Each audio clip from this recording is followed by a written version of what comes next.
think we can do the opening. Okay, so thank you, Wolfgang, for this slight intro. I would like to welcome you today on behalf of the Managing Authority and the Joint Secretariat of the Alpine Space Program. We are very happy about the high number of participants that are interested or were interested in joining these thematic sessions. I would like to welcome not only you as participants of the Zoom meeting, but also especially those that are watching us today via the web stream. And also those will have the possibility to raise questions and actively contribute to today's session. So this event today is one out of 3 thematic sessions. The program is offering the first one with its focus on climate change, respectively the resilience to climate change, already took place last week. The third one, the last one, will take place on Wednesday this week with its focus social innovation. And as you know, today's focus is the one on circular economy. So as I have already mentioned, we are very happy about the interest we are facing into the new program. We already see and learn that the expectations you have are quite high. We do our best to meet all your expectations. We also see that you are already ready for cooperation. Also here, I can give you the promise that we will be ready too soon. We are already working on the new Interreg program since nearly 2 years now, with a lot of support from the program partners, from experts, but also from you as stakeholders of the program and the valuable inputs you gave so far during the stakeholder dialogues that have already taken place.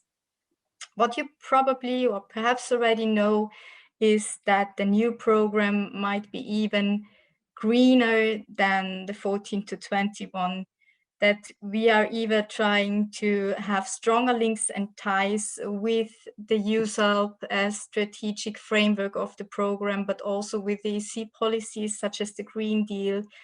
So we have done and will do our best to keep all these challenging tasks on our table and to ensure that we are offering you a program and the framework for a smooth and green future cooperation. There are some new approaches in the new program you may have also been made aware of, and I would also like to share with you now.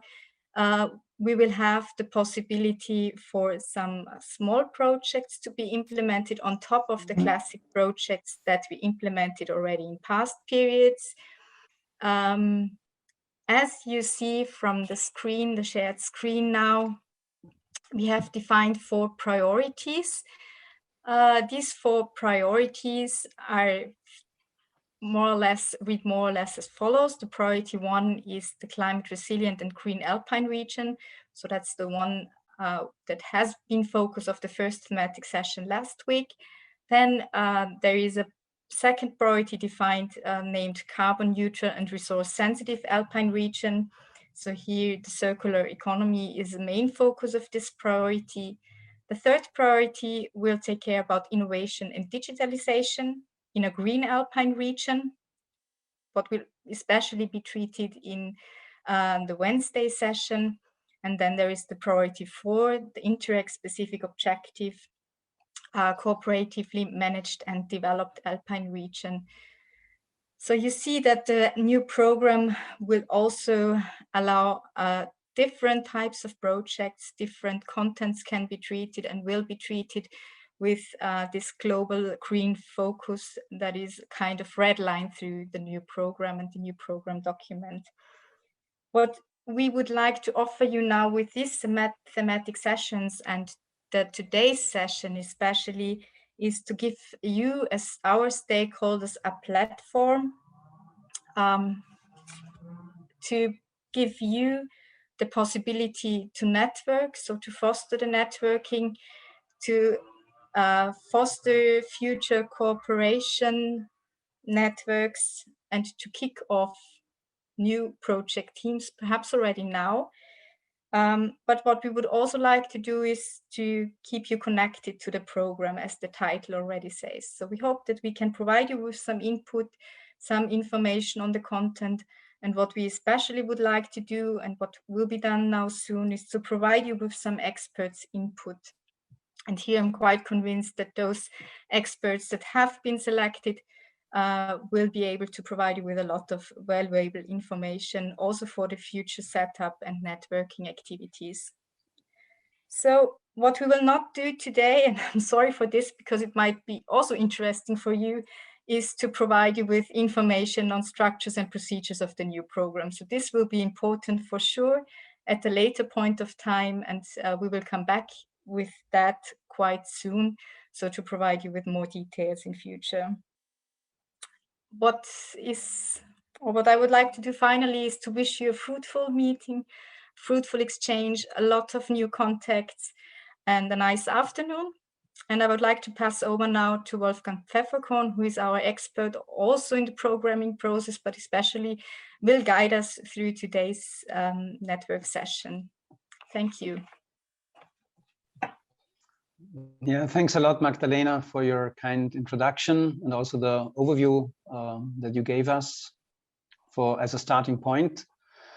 Yes, as you said, no information on the first call, on technicalities, nothing like that. We mainly focus on content and also on interaction among you as our participants. This is also reflected, let's say, in the agenda of today.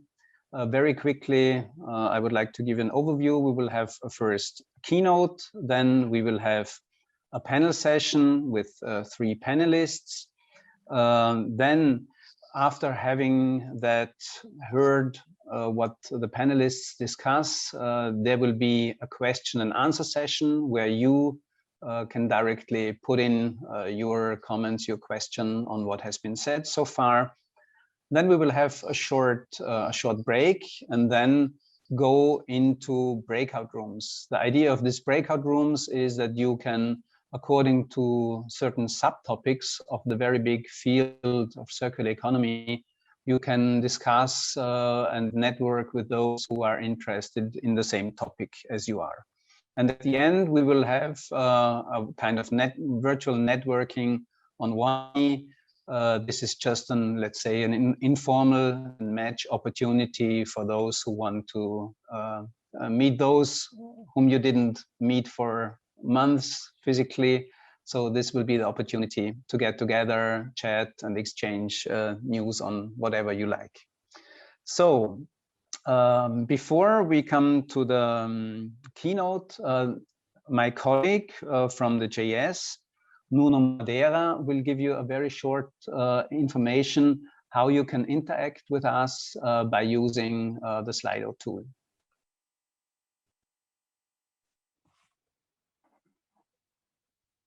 Nuno, you have to unmute yourself. Thank you, Wolfgang. Indeed, we will use Slido at today's session. This is a very intuitive and easy to use tool whose purpose is to make these sort of meetings more interactive. So in that regard, we encourage all participants to go to slide.do and enter the code that you see on your screen, 10 May.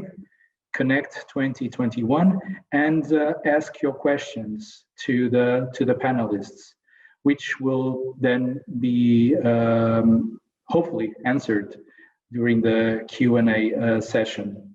So just to sum up, engage in discussion with the speakers of today's session, and looking forward to a fruitful discussion. Thank you. Thanks, Nuno, for introducing yourself and Slido. You will be then in charge of bringing in the different comments, etc.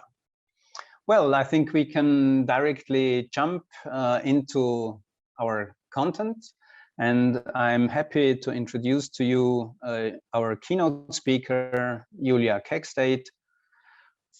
She is a policy officer for social affairs at RREUSE, which is an international network and NGO, probably, I don't know. Julija will tell us. And we are looking very much forward to your words, to your perspectives, and hope that we can learn something for the new program. Julija, the floor is yours. Thank you, Wolfgang. I hope you can hear me. So I'm greeting you today from Brussels office. It's also a sunny day here. And yes, my name is Julija. I'm policy officer at REUSE. REUSE is an NGO. It's also a European network of social and solidarity enterprises active in reuse, repair, and recycling of the so-called circular economy.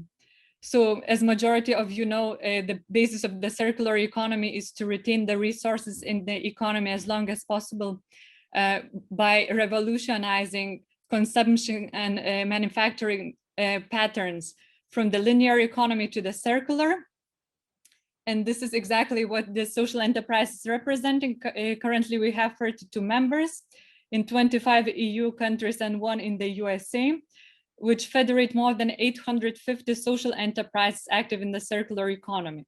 So basically, these social enterprises are operators in the circular economy, which primary mission is to have environmental, social, or societal impact over profit.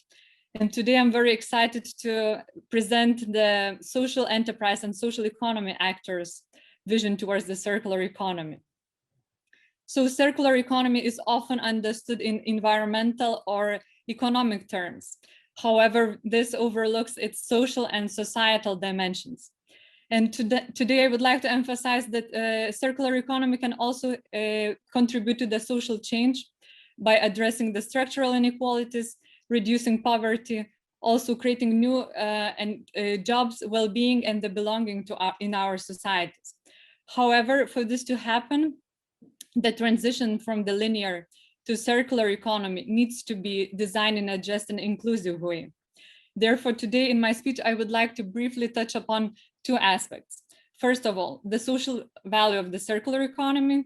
And the second point would be what kind of policies and governance mechanisms we should have to ensure that the transition to green and circular is also just. So first of all, what is the social value of the circular economy?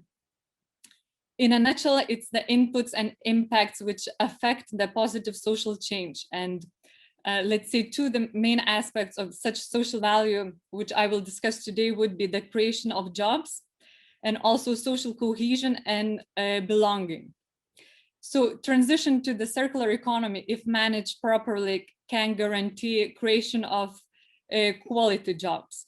Let's say members of REUSE network generate around 70 jobs per 1,000 tons of materials handled. This number can reach up to 140 jobs per 1,000 tons of materials in more labor-intensive waste streams.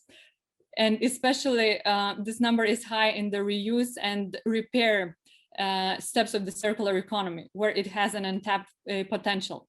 In addition, closing the material circles locally and regionally allows to invest and create profit back in the communities. However, for jobs to be created and for them to be quality jobs, skills play an essential role. Otherwise, we cannot have a fair and just transition without also circular economy having a future outlook and mapping the skills needs for the circular economy. Social enterprises have already for decades provided circular and green skills. Therefore, I believe that they should be really at the center in providing the skills also for the future workers and industries. In addition, we need to make sure that circular economy also keeps up with the digital innovation. So therefore, I'm happy that also the project focuses on the digital aspects of the circular economy. And we need to make sure that we fight digital exclusion. Second aspect of the circular economy and its social value is belonging and community building. Circular economy can give a second chance not only to things, but also to people. Let's say social enterprises, which have democratic and governance models, can provide different participatory forms via, for example, work integration, When operated by work integration social enterprises, circular economy activities offer a digital job and training opportunities for individuals of skills levels, such groups as people with disabilities, long-term unemployed, and migrants. For example, an enterprise from RREUSE network Solidanza also tries to address a political cohesion problem by providing migrants possibility to get regularized via its work integration schemes. In addition, another important aspect is that moving from consume, dispose, and buy models to the circular economy can facilitate and create new alliances and relations and encourage creativity and community building. So also there are plenty of examples, including Alpine region. Maybe I won't dwell on them now. However, how can we unleash this tangible and equally distributed social value of the circular economy? The short answer would be by policy. We have to ensure that transition does not create winners and losers, and that we create favorable policy, administrative, and legal environments, which would allow creating links between the circular, social, and employment policies. And this could be achieved by such following actions. For example, circular policies could be also accompanied by employment and social targets. One of such innovative examples is, for example, Flanders region in Belgium, where 5 kilograms reuse per capita target has been accompanied by 3,000 full-time jobs in the reuse sector. In addition, we need to encourage partnerships between social enterprises active in the circular economy and other actors, such as local authorities, communities, and private companies. It's also very important for the local authorities to play a role. They can do so, for example, via social and environmental public procurement, basically to make sure that purchasing decisions take into account the long-term community needs and don't use the lowest price as a criteria, but also looks more in applying qualitative approach. Moreover, we could encourage social and technical innovation and sharing of best practices, which I believe also this event provides a forum for, and also unlock the demand for circular products and services by raising awareness of social and circular economy, and empower consumers by such means as, for example, social label. So to conclude, I would like to say that fair, green, and circular recovery that reduces inequalities should include circular and social aspects as an intrinsic part of the future economic model.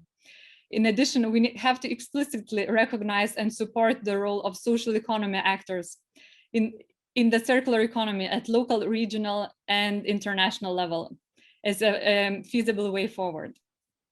Thank you.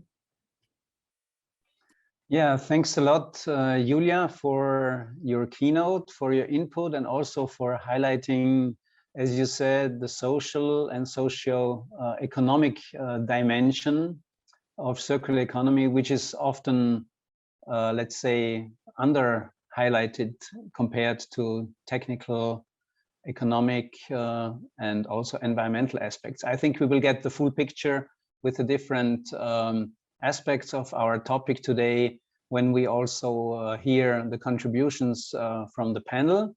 And I think this is, and you, Julija, please stay with us in the panel, because I will come back to you then a little bit later. So I would now like to introduce our panelists. As already in our last thematic session, we have a mix of people who represent different areas of the topic. So I would first like to welcome Sara Poupart. She is from the Regional Council of Auvergne-Rhône-Alpes in France, and she is the national coordinator of the Interreg Alpine Space program in France. Welcome, Sara. Then we have with us Luca Mion. Luca Mion is from the Innovation Hub in Trentino in Italy. It's a technology transfer institution, and he's also active in EUSALP action number 2, where the increase of the economic potential of strategic sectors is in the focus. So welcome, Luca, to the panel. And third, we have Igor Kos from Slovenia, from the WCYCLE Institute in Maribor. He is active in several fields of circular economy and is also a project partner in the GREENCYCLE network. So I think we will now put the spot on you, and the technical host will bring you then to the audience. I will first start the first question round with Igor, with you. So we heard from today's key question, as it is written in the program: how can we boost circular economy for a fair and sustainable growth? We heard from Julija the aspects, the social aspects of the topic, and I would be interested, what did you learn, first of all, from the GREENCYCLE project that you are involved in, and also how do you cope with that topic in Slovenia and your green economy platform?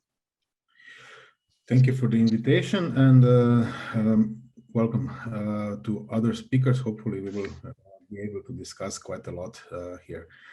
Well, GREENCYCLE project was a project in the previous program where we, together with some other cities in the Alpine space, were able to develop strategy for the transition to circular economy for our city.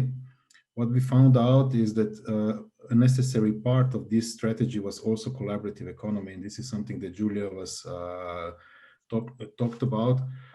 And we included this as one of the pillars for transition to circular economy in our city, and in future we will be able to kind of grow this strategy to our region here around Maribor in Slovenia. On the national scale, at the same time, we were able to participate in consortium that developed roadmap for Slovenia. So Slovenia is here from, let's say, 2018, from the governance point of view, quite okay.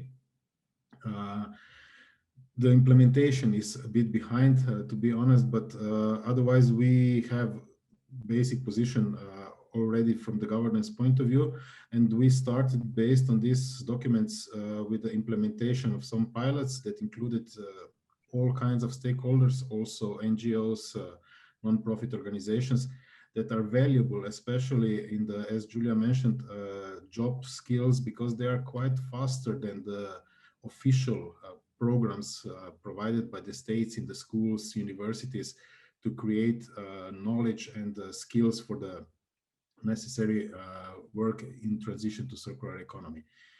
So from that point of view, we are on the way. We could do things faster, don't get me wrong. There is always room for improvement, but so far so good. We were able to secure some additional activities beside GREENCYCLE project in different European programs like Urban Innovative Action, like Horizon.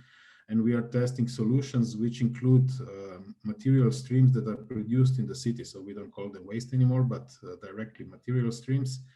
So we are using, for example, bio-waste and soil from the construction works as sources for the production of the fertile soil that is then used for the green areas in the city and for the public gardens that we are creating on the regular basis here. On the other hand, in Horizon, we are dealing with the construction waste and showing that it's possible to build a building out of construction waste. So things are improving, and I think based on these pilots and experience and positive results from this, business cases will come out, and through that we will then ensure that this transition goes forward as planned. Okay, hvala lepa, Igor, for your input and from Slovenia. I would like to hand over to Luca. Luca, I mean, we heard from Julija, and we also know that this circular economy is it's something like a big paradigm shift, a transition to a new kind of economy.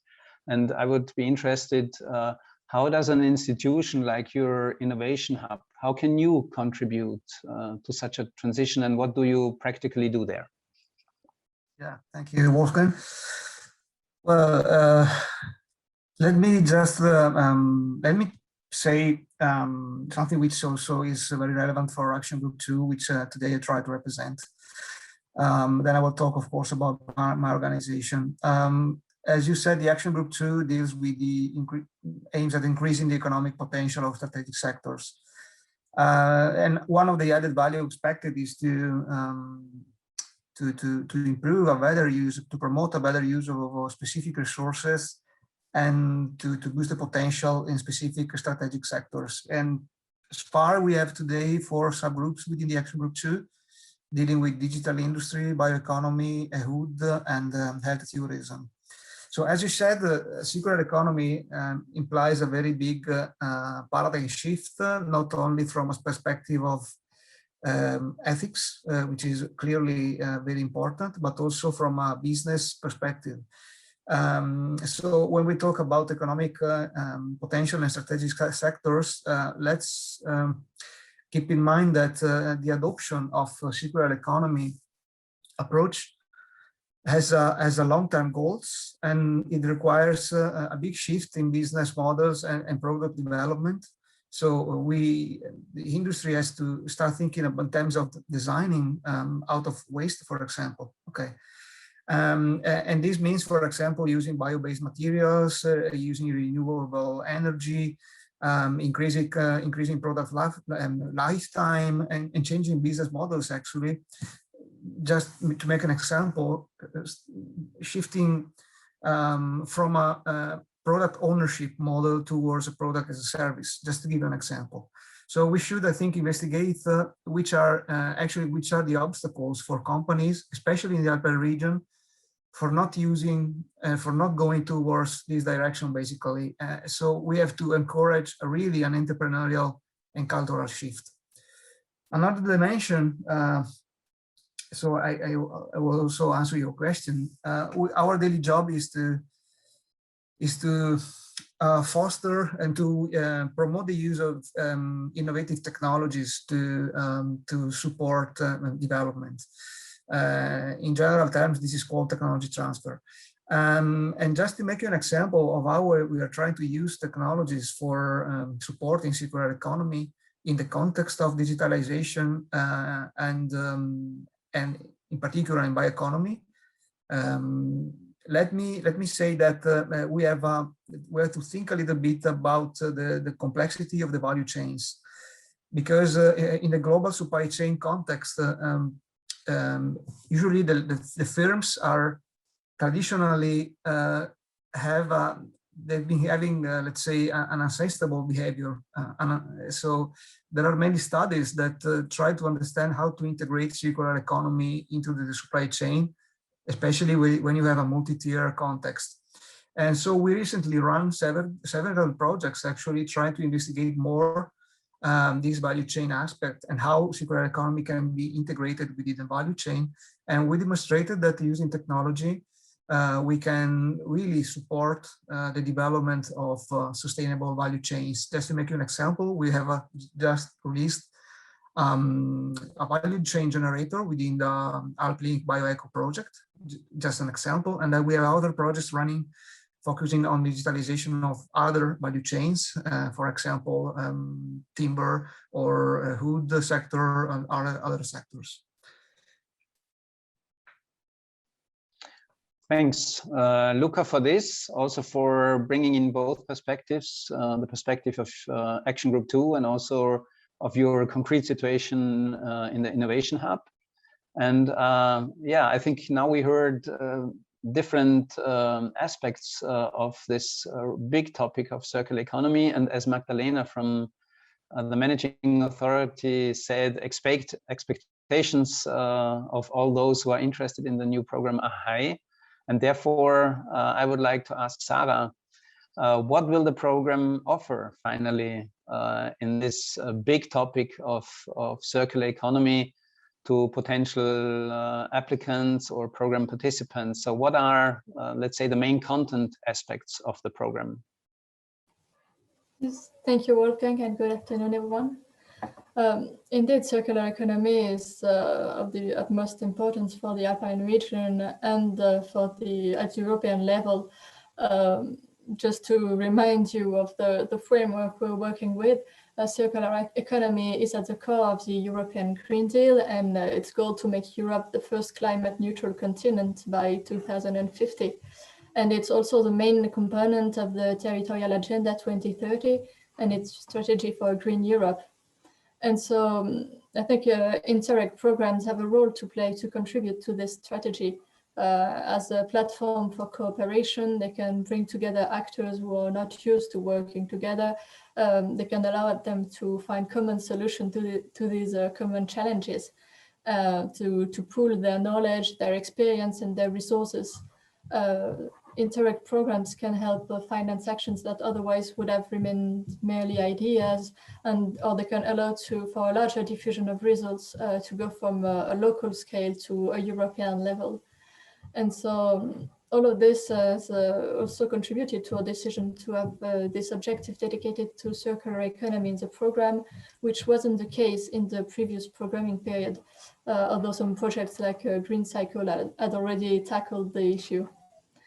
So this objective will be covered under priority number 2, which is entitled Carbon Neutral and Resource Sensitive Alpine Region. This priority covers both circular economy and energy efficiency. And indeed, there's an evident complementarity between these two objectives. They both aim to decouple economic growth from resource consumption, and therefore pave the way for a transition to a post-carbon economy. So in more concrete terms, what do we want to support in this new program? Well, the range of topic is very large. It goes from sustainable building, encouraging concepts such as cradle-to-cradle building, to management of food waste, for instance. We could support projects in the fields of tourism or mobility that try to reduce the total use and consumption of material and resources. We could support projects implementing local value chains, promoting regional products. I'm thinking, for instance, about the farm-to-fork approach, or about the promotion of regional and local craftsmanship as a material and immaterial heritage. Of course, it could be projects supporting recycling, upcycling, and waste valorization, but also waste prevention and repair and reuse approaches. So bear in mind, of course, that these are just examples, and I'm sure there will be many more ideas coming from your side. And as for the question of how do we support it, what type of activities do we foresee? There again, we have a lot of possibilities. It could be the development and implementation of innovative solutions that really focus on alpine resources and needs. It could be the exchange of good practices, the implementation of pilot activities. It could be training of stakeholders, whether it be policymakers or businesses, to better implement circular economy approaches. It could be communication, capacity building, awareness raising for stakeholders, as well as for citizens and consumers.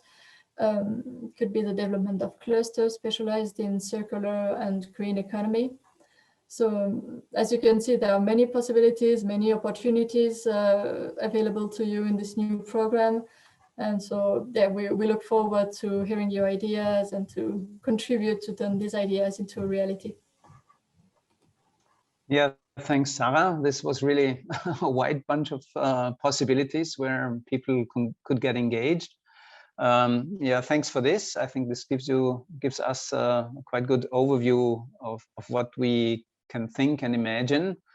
Being part of this group or team of people who try to build and design the new program, we said from the very beginning, the new program should go one step further. It should be a courageous program. It should be sparkling. That was a word that was sometimes mentioned.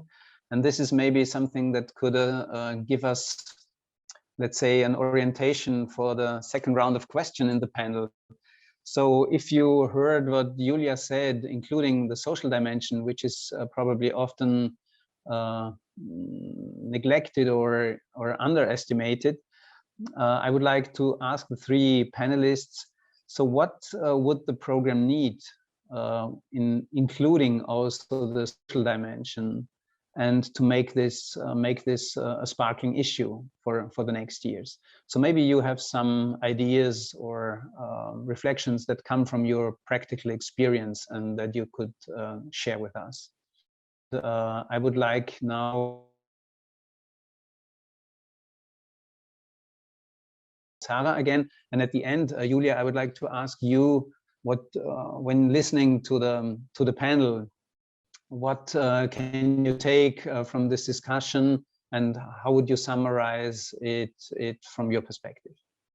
Okay, so let's start with Luca. Yeah. Well,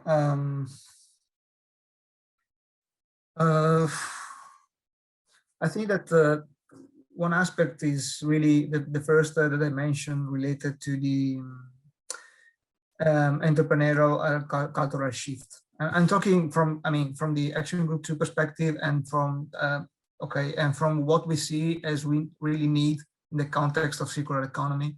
I think that there are two big topics still to be further explored. The first one is to understand why entrepreneurs are still not fully sometimes aware about circular economy approach and the benefits, etc. We all know, of course, that the economy and industry is very affected by regulations, for example. So, typically companies are driven by by money, of course, and by regulations. So something that deals with the paradigm shift, as you said, and changing the way entrepreneurs look at the circular economy is really, really important. Secondly, I really think again that a technology transfer approach can really help entrepreneurs and people use a circular economy approach in different, let's say, in different contexts. For example, if we talk about product development, we all know that still circular by design approach is not yet really implemented, if not in big companies or some company that has as a big client company requesting for specific features, etc. So I believe that in a way technology can really help entrepreneurs and people have become more familiar with the topic. And I think that the program can, from one side, again, support this cultural shift for people and for entrepreneurs, and to support the adoption of technologies that enables circular economy. Thanks, Luca. I will directly hand over to Igor. Yeah, I agree with Luca, but I would like to add that one thing that came up through our work here in Maribor and generally with our partners throughout Europe is that general public also needs to get more educated about why circular economy is necessary, because we still see that people are actually, what is this? What is now circular economy? What are you talking about? And this is something that we found out, let's say, first 2 years when we started with the WCYCLE Institute and started implementing projects. We were full into the work, and then we realized that people actually don't know what we are doing, and so we started doing this also. You can call it PR and general public engagement. And we use all kinds of stakeholders in these activities because we cannot do it ourselves, and we need more and more people talking about it, and more people using the technologies that are available and testing the solutions. And this is something that we have to kind of push forward. Otherwise, we will not be able to get this critical mass of people that are necessary for this transition to be successful. And hopefully the program will support some of these actions. Maybe When they are formed, these partnerships, they should include also all kinds of, I'm not saying now that it's necessary that in every partnership some NGOs are included, but it would be recommended that they are. Also some of the, so you have to combine different companies, different organizations together, because they will actually then learn about each other, what they are doing, how they are doing it. And in our case, we found out that there is many more synergies that we thought when we were forming partnerships. And of course, it's easier then to implement and to spread the word, and also to get a lot of people engaged in the activities. And yeah, especially now we are doing one project that is focusing on 18 to 35 people, age of people. And this is something that we are really keen on to make successful. So the generations that are coming now into this are the ones that can lead the way, and it's quite easy for them because they are using the technology you know, from the start, so they are quite familiar with the digital tools and everything, and they can also teach then the elderly and the colleagues and everybody else. So I think also the general education is one of the key components that should be and hopefully will be part of the Alpine Space until 2027 and further. Thank you. Mm-hmm. Thanks, Igor. Stressing or putting a highlight on the educational and awareness side. Sara, what would be your expectations to make the program as sparkling as possible? Well, first of all, I'd say that I concur with what has been said by Julija Kekstaite on the need to combine green growth and inclusive growth. And it reflects the two pillars of the Territorial Agenda 2030, which are a just Europe and the Green Europe. So it makes sense to not separate those aspects. It's also the orientation we want to give to the program to ensure a balanced development of the Alpine region that favors inclusiveness and addresses territorial inequalities. And so we will encourage also projects that develop solutions for social innovations, for instance, and there will be another workshop on this topic really soon. Julija also stressed the need to support digitalization, digital skills, and fighting the digital exclusion, which will also be one of the priorities of the new program. And more importantly, I also heard a message about the need to include a large range of actors in this project. So I would like to stress that in all the topics addressed by the program, and maybe even more so when it comes to circular economy, we consider it essential to have a cross-sectoral and a multi-stakeholder approach to not involve only public actors, for instance, but also enterprises, associations, networks and clusters, and of course the citizens. So it's really this diversity that will allow us not only to have a better quality of project, but also to ensure a large diffusion of results and really the uptake of these solutions in all policy levels. We are also working on the simplification of procedures and exploring the idea to finance some smaller projects, which would be more accessible to new beneficiaries and small structures, including social enterprises. And in order to really reinforce the cooperation and the partnerships between the actors of the Alpine region, and to contribute to this transition from a linear to a circular economy. Yeah, thanks, Sara, also for highlighting this broad, stakeholder-oriented approach. And yes, I hand over to Julija. What came to your mind when listening to our panelists and the links between your input and reflections going on in your head? So I guess I can only endorse what the panelists have said, and especially the need for the, as Luca mentioned, for the paradigm shift, for the legitimization of the circular economy to take place, and that we would construct circular economy around communities and with them, so that people would also feel the ownership of reaching both environmental and social goals, and also I liked both Sara's and Igor's ideas about this multi-stakeholders partnerships. For example, also I could illustrate from the REUSE network, we have this social enterprise Humana Nova in Croatia, which is working with Decathlon, so let's say a private sector.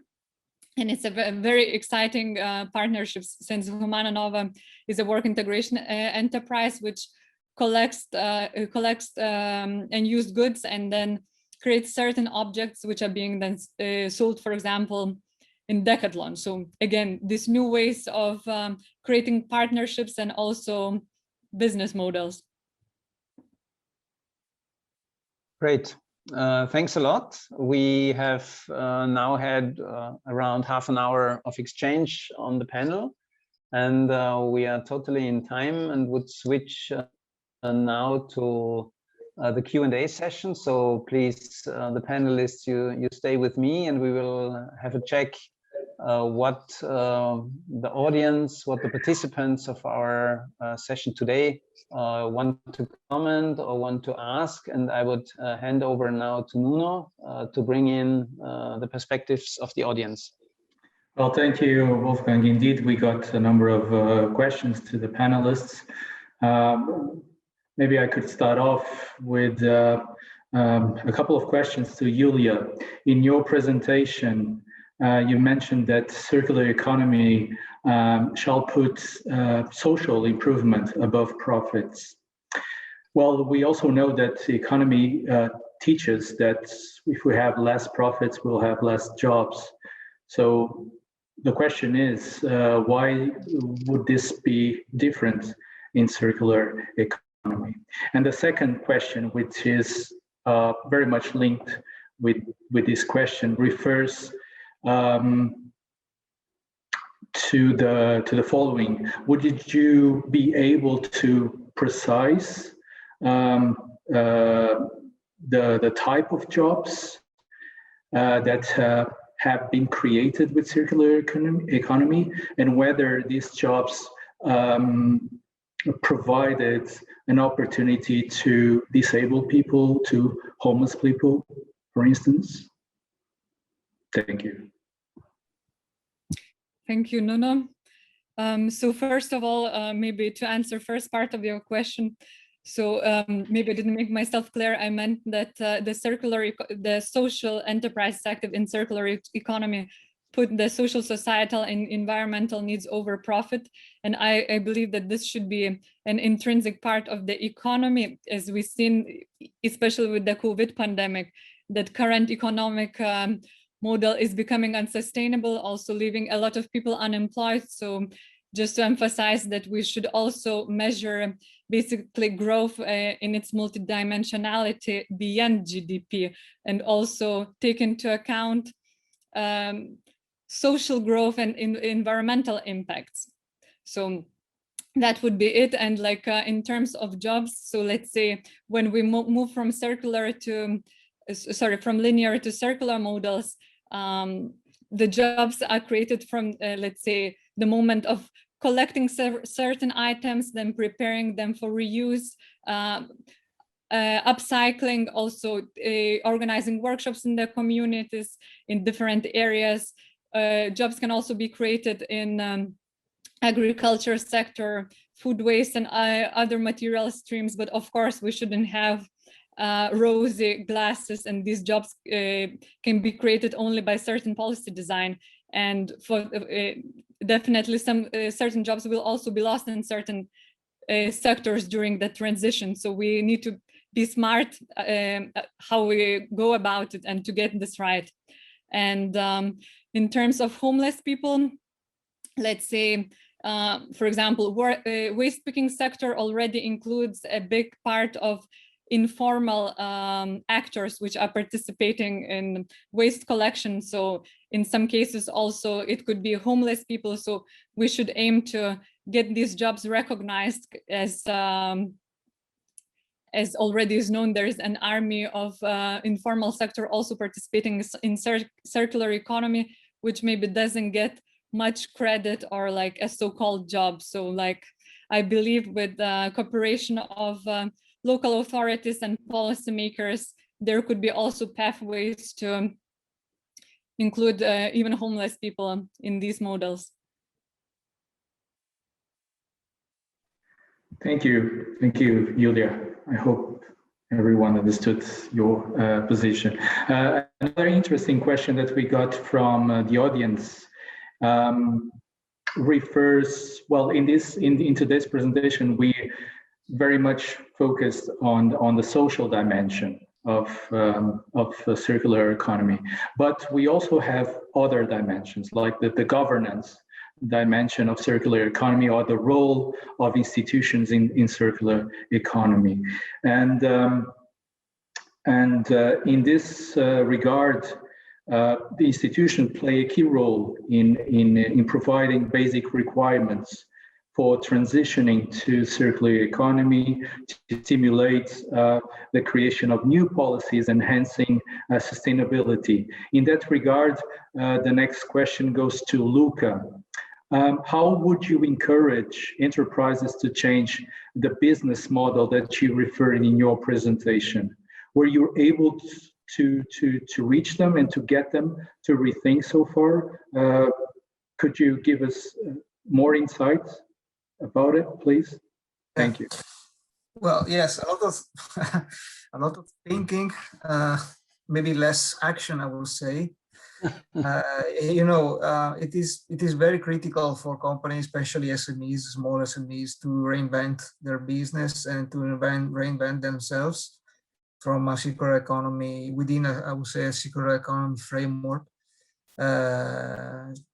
They really struggle, and they struggle to understand what they should do to change their business model, for example, even those who really like to do that.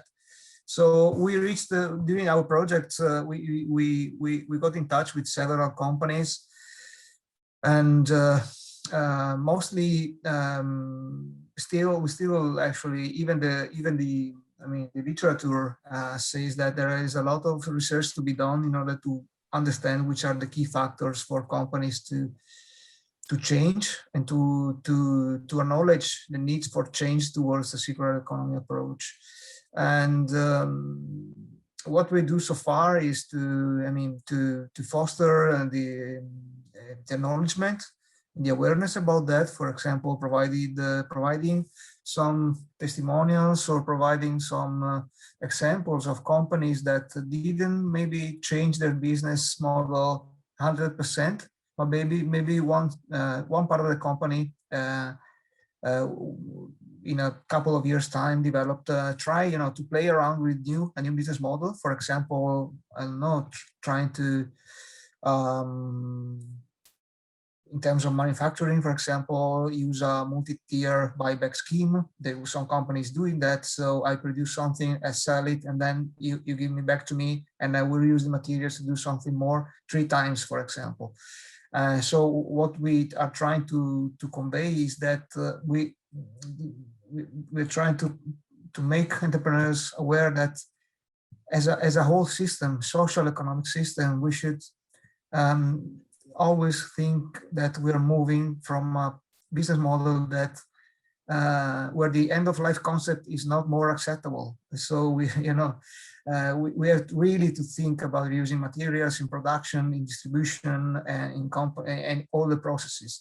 And finally, I think that a very important role in these terms can be given by making companies, to develop collaboration within the supply chain.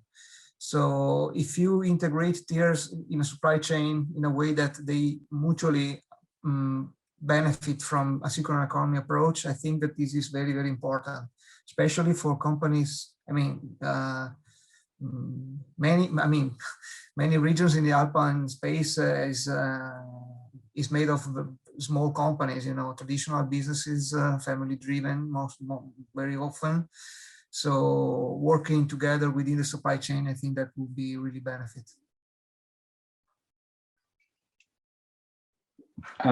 Thank you, Luca, for your input. Maybe now I would ask a question to Sara, who also was very much active in the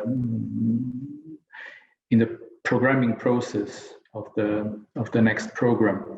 And one of the questions that we got from the audience refers to the European to the new European Bauhaus initiative, which is an interdisciplinary initiative aimed at combining design, sustainability, access, and other dimensions to help deliver the European Green Deal. Could you tell us a little bit more about that? I mean, we know that the European Green Deal is very much reflected, or will be very much reflected in the next program. What about this initiative that will help deliver the European Green Deal? Yes, well, we will strive for a complementarity with other European initiatives, and that include the new European Bauhaus. Because as you said, it is a means to implement the European Green Deal. So we are working in the same framework here. The notions of inclusive economy, of reuse, of economy of resources, they are central to the new European Bauhaus. And so there are also objectives that we will pursue in the new program, in the new Alpine Space program. So yes, I would say there is a complementarity between the new initiatives. Thank you, Sara. And maybe also a question to Igor. I mean, in your presentation, you made reference to your involvement in a GreenCyCLE project, which was also a project I followed very close. As I was the project officer in charge of it. You know, the GreenCyCLE project ended its activities in April last year. It has been already 1 year after the closure of the project. Could you tell us at what stage we are at the implementation of the plans for instance, for Maribor, which was one of the cases, one of the case studies conducted by this project. We have also other examples like Trento in Italy, but maybe you could give us a little bit more about your experience in Maribor, since you were also originally from this Slovene city. Thank you. Yes. Well, the project, as you mentioned, ended. It was the first project that was won or approved in different European programs for Maribor to implement. The direct consequence of the project, of course, it was development of the strategy that I already mentioned, but also in addition, our institute was formed because when we were starting to develop strategy, we found out that we have to create additional entity that will connect different stakeholders in the city. So in our case, this was done by utility companies in our city, which are in majority owned by municipality. So municipality decided that 5 utility companies will create this joint platform for development of the projects. And beside the strategy, we developed also the action plan, which has been followed by either applying for topics that are in the action plan, which we were successful, as I mentioned, to secure. And we are now testing some solutions. Some of the solutions are coming to an end. So we will upgrade them as part of the business model for the public sector companies. For example, waste management company will continue to produce the soil and fertile soil from the bio-waste stream in the city, because they are collecting it on the daily basis. We are now in the pilot, we are using 5% approximately of this stream, but we will try to upgrade it to the higher level. And of course, the soil from the construction works will complement this development. The institute is running fine and well. So we based the business model for the institute not to be dependent on the public money. So we are not getting anything from the municipality for our existence. So we have to provide for ourselves with our work. And now we are in the 5th year of our existence, and we are quite okay, to be honest.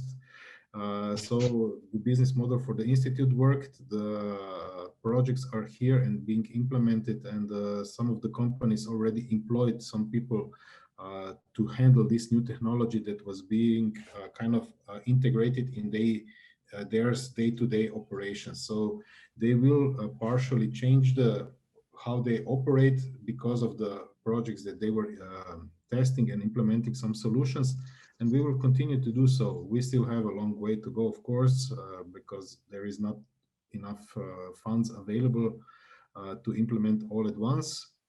But step by step, we will be able to do this. One of the key things is also digitalization, because we have to collect more data about all kind of indicators for the circular economy. And this is something that we are still a bit behind. And these are goals for the future, and the program will continue. As I mentioned, we will probably this year, if not this year, then next year, we will upgrade it to the regional level. Together with the Regional Development Agency. So we will move from 1 municipality to 41 municipalities, and hopefully with the cooperation with the other municipality companies. So for the city municipalities and the general municipalities, we will transfer the knowledge that we gathered in this, so we can help the others. So we already helped a bit the city of Kranj with their project on the city circles. We shared our knowledge, our experience, and of course our mistakes, because we made some of them, don't get me wrong. And mistakes are part of the process, and don't be shy when you make them, but learn from them. This is really important. Thank you, Igor. Thank you very much for your input. I don't know if we still have time. If so, I would go back to Julija. Yes, okay, good. Julija, in your presentation, you mentioned the importance of having targets, and you even gave us the example in Belgium, if I'm not mistaken. In that regard, what is the importance of measuring the social dimension of circular economy? Could you tell us whether REUSE and its partners are working on measuring the social dimension, and if so, what kind of indicators would be helpful for you to demonstrate the value of the social dimension, or the social value of circular economy? Yes, thank you, Nuna, for your question. And indeed, so there is a very little research done, especially on the social value of the circular economy. REUSE has recently released its paper of social enterprises' contribution to jobs in the circular economy. And this really allows to also see how different, let's say, reuse, recycling, and repair, how differently they can create jobs. And also another reason is why social indicator is important is, I guess, that circular economy can have many possible futures. And it really depends on us how we design it. For example, a simple example, maybe more understandable to the audience. If I can bring my cell phone to repair only in the urban center, let's say an Apple shop, instead of a local repair cafe, I would give a profit and also only to one company, which would result in structural and social inequalities. Whereas if I create also maybe social and employment targets at different levels of circular economy, I could generate jobs locally and at the same time address inequalities and distribute profit also more equally. Thank you. Thank you. Well, we don't have. I mean, we still have a number of questions. Maybe these questions cannot be answered by the panelists. Well, because they mostly refer with the next, or actually with the first call for proposals, which is something the panelists certainly cannot answer or provide a concrete answer to that question. So I would hand over to you, Wolfgang, in case you have an additional question from your side. We have 5 minutes left for the panel, and therefore I would like to ask each of you, and Nuno, you can stay, maybe you have an answer to one key question. My key question to you would be, if we are talking about really a big paradigm shift and a change to another kind of economy. So from your local, regional, transnational, whatever background, what would you say, and do very short in 1 or 2, what is the main barrier for that paradigm shift and how can we overcome it? Easy question for the end. And maybe we start this time with Sara.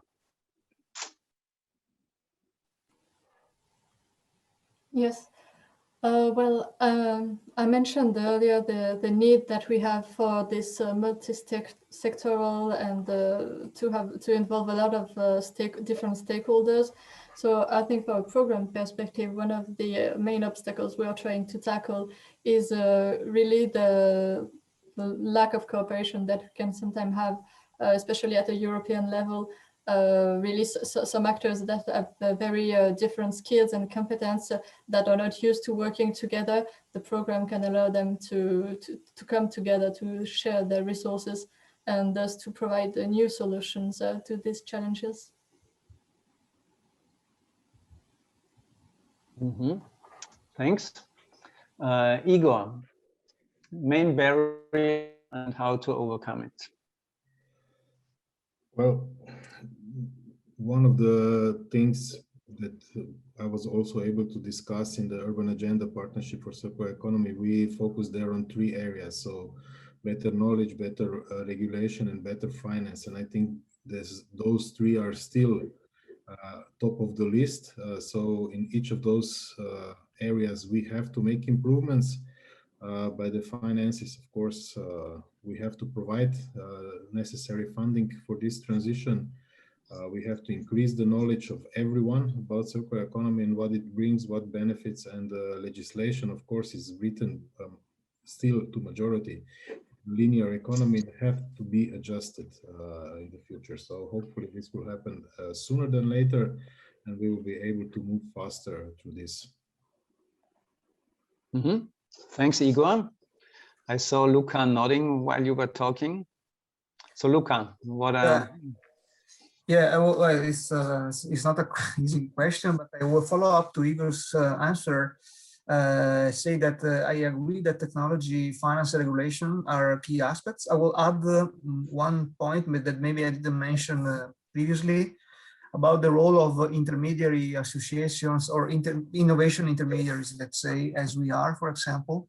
So umbrella organizations that can be usually with a regional or transregional action, they really can have an important role as innovation drivers. They can provide the right information, the right tools. And I really think that beyond the challenges that I mentioned before regarding awareness and technology enabling circular economy, etc., there is also some challenge related to designing and understanding better what these intermediaries can do at what level, and which are the right people, the right actors within the supply, the value chains to stimulate in order to foster adoption of circular economy. Mm-hmm. Thanks a lot, Luca. Before I give the last word to Julija, I have a quick look to Nuno. when you're dealing also a lot with this topic, any recommendations also with keeping the program in your mind? Well, just I would just say very quickly, very briefly, that the main key players, and here I would stress or underline the academia, governments, firms. So these key players should have a common understanding and a valid measurement of the different dimensions of circular economy. So they support the implementation or its implementation, and ultimately achieve the sustainable development that we all strive to. Thanks, Nuno. And final word is with Julija. So when thinking about this paradigm shift, the biggest barriers and how to overcome it, what would be your recommendation to the new Alpine Space program and those who are responsible for it? What can they do in this direction? So again, I could also endorse the other speakers' points that multi-stakeholder alliances, legitimacy of the circular economy, innovation, and also taking into account different dimensions and also specificities of each region to work around their needs and their communities is crucial, and also that we need to merge the social and circular economy to have a future paradigm shift. So that would be my take on this. Okay, thanks a lot. Thanks a lot to Julija as our keynote speaker. Thanks a lot to Sara, Luca, and Igor, our panelists. Thanks to Nuno for bringing in the contributions of our participants so well. And for sure, thanks to all of you, the participants, to contribute to this session. We will now have a watch. Here it is 15:17. So we will be back in 15:27. And then we will give a short wrap up and then come to the introduction to the breakout groups. So see you in 10 minutes. Have a good break and yeah, be back on time. Thank you.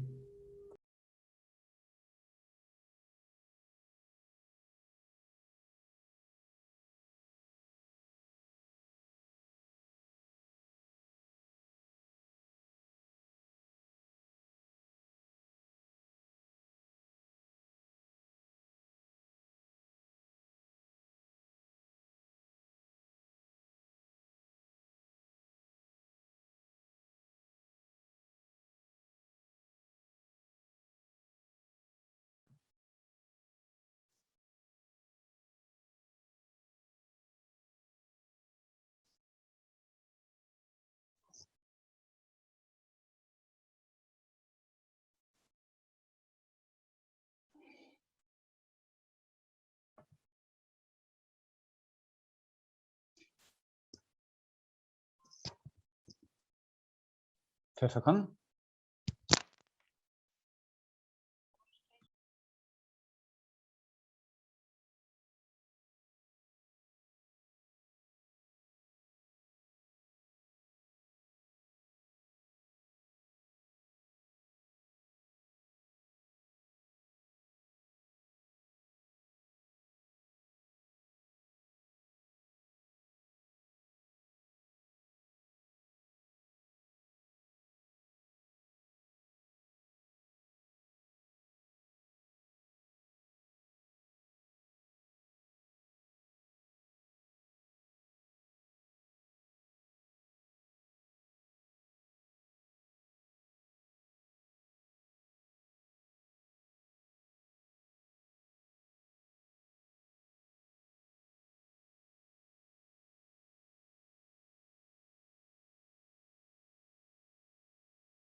Hallo Elisabeth.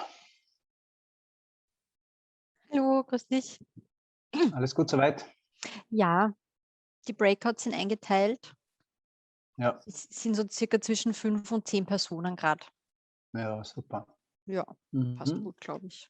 Ja. Ja.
Well, I think we can start with our wrap-up very soon. Maybe 1 more minute for those who had to empty their glasses or have been out on the balcony or on the street and didn't come back yet.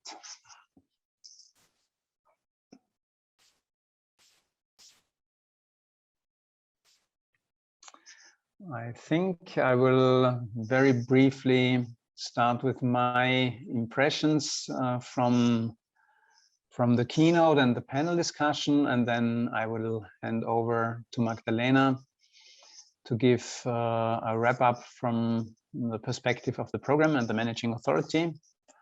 I found it very interesting also the summarizing statements at the end. So what it would take, what it would need to bring us a step forward. It was mentioned that we need the knowledge. So that means to take up research results and try to build bridges from knowledge to practitioners. So this is the knowledge source aspect. Then we heard that regulations, this is the legal background and the legal framework, and also financial arrangements are required to allow this paradigm shift or to support it. And we also heard from Luca that the role of intermediary organizations that help to bring different stakeholders together and to bridge the gap from knowledge to practice. And he raised the point that this could happen along the supply chains of certain economic sectors. And I mean, if we think of the Alps with timber, water, energy, food products, we have a lot of possible playing grounds, I would say, where this can be examined and tested. And not to forget the very important aspects that Julija brought in with the fairness and inclusiveness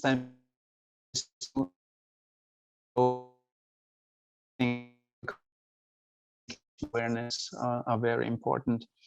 And for sure, the special, specific regional features of the Alps. So I think that's a very interesting mixture, what could be a good starting point for the program. And if we think that on, let's say, on real under real market conditions, this is still a hard undertaking. We could say that the program is something like a luxury we have. We have a financial framework, we have the topics we can deal with, we have the money for a certain period of time. So what should we wait for, Magdalena? Yes, thank you, Wolfgang. So what to wait for? We will see. So first of all, I would like to thank you for your very active participation to this thematic session. And the valuable questions you have raised, and especially also the keynote speaker, Julija, and the panelists for the very valuable input they gave into this discussion. And hopefully this input will be picked up then in the following breakout sessions and in the networking that will follow now. What I would, or what I could observe is the high motivation you will bring in this new period. So I had the feeling that all of you are very motivated, are ready to go, ready to start, ready to rumble, let's say. So what I can promise you is that we are really close to have a final new Alpine Space program framework available and ready for you. So I may shortly outline the next steps. We are still finalizing the paper, currently are waiting for the final regulations that will be published in June, but are convinced that we will be able to submit the document for approval to the Commission soon. What we are still planning and what I'm quite sure that will happen is that a first call will be organized in late autumn 2021. So will be launched in late autumn 2021, as this was one of the questions I think was raised also in the Slido. We will use the summer break for defining the structures and procedures of the new program, but you will be also updated regularly. There will be some info days in the second half of 2021 on national level. And what I can already announce to you now is that there will be a kickoff event in November 2021. So it is in fact already fixed. It's the 22nd of November 2021. We hope that it can be a physical event, so it would be organized in Salzburg, but we will for sure ensure that it is a kind of mixture of physical and virtual events, so that those that may not be able to participate physically can at least attend virtually, as we are already quite familiar with all these virtual meetings and workshops now in the last 12 months. So this is a short outlook on how the program will proceed in the next weeks and months. The supporting structure that many of you are already familiar with, so the JS, but especially also the ACP, are available for any support you may need in the next months, any information you may request. So please feel free to make use of this support structure that is at your disposal and availability. We will share you with the proceedings of this event soon, also with the information we have shared with you.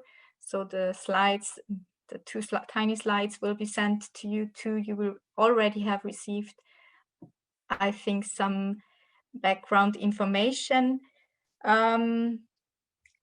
What I would like to do now is to wish you a very fruitful networking in the Zoom sessions, but also then in the WonderMe breakout rooms.